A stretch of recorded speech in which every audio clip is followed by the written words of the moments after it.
안녕하십니까, 박사입니다. 전 폴란드군 참모총장 라지몬드 안제착 장군은 우크라이나의 손실은 수백만 단위로 계산해야 한다고 말했습니다. 그는 키예프가 러시아와 전쟁을 계속할 자원이나 인력이 없다면서 이같이 말했습니다. 안제착은 키예프가 전쟁에서 지고 있다고 말했는데 수백만이라는 게 정확히 군인 전사자 수인지의 여부는 말하지 않았습니다. 그는 폴셋 방송과의 인터뷰에서 우크라이나 전장 상황이 매우 극적이라면서 전쟁에는 기적이 없다고 말했습니다. 그는 젤렌스키가 총사령관을 잘루즈니에서 시르스키로 바꿨지만 변화를 가져오지는 못했다고 평가했습니다. 안제착은 우크라이나가 장비와 인력 부족을 겪고 있다면서 그들은 1,000만 명이 넘는 사람들을 놓치고 있다고 말했습니다. 때문에 인력 손실이 수십만이 아니라 수백만 단위로 계산되어야 한다면서 우크라이나는 자원도 없고 싸울 사람도 없다고 말했습니다.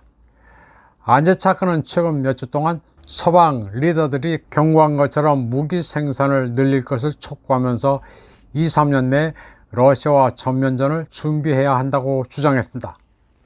한편 세르게이 쇼이구 러시아 국방장관은 2022년 2월 분쟁이 시작된 이래 우크라이나군이 44만 4천 명의 병력을 잃었다고 밝혔습니다. 일본의 ANN 방송은 지난 2년 동안 최소 1만 7천 명의 우크라이나인들이 징병을 피해 몰도바로 미입국했다고 보도했습니다.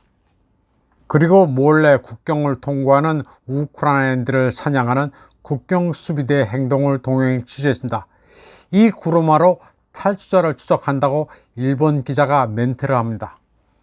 드론과 연결된 차량 내 모니터로 탈주자의 모습을 포착하는 모습입니다.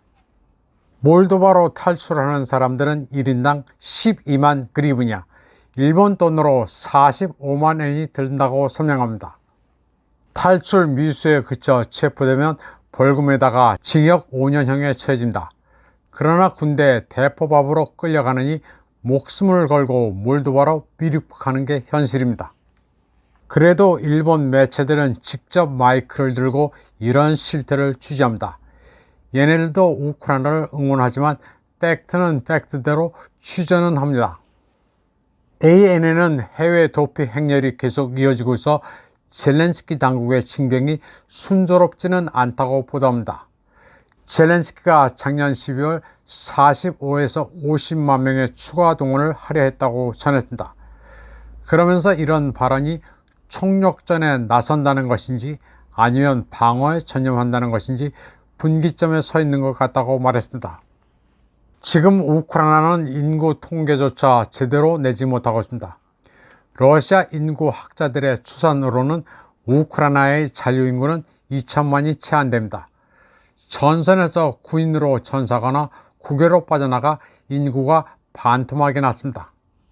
이제 우크라이나인들은 폴란드 국경이 봉쇄돼 서쪽으로 나가는 것도 만만치 않습니다.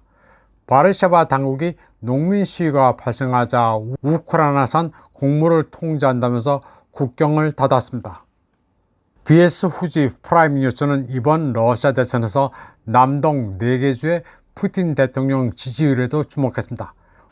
러시아 전체 득표율이 87.28%인 반면 도네츠크에서는 95.23%, 자포리자는 92.83%, 루간스크 94.12%, 헤르손이 88.12%에 달했다고 소개했습니다.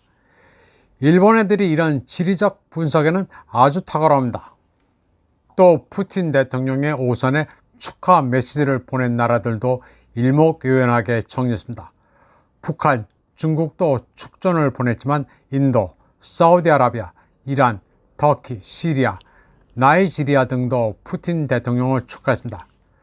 글로벌 사우스의 여러 나라, 특히 사우디의 빈 살만 왕세자는 푸틴 대통령과 전화통화를 갖고 에너지 부문의 협력 방안을 논의했습니다.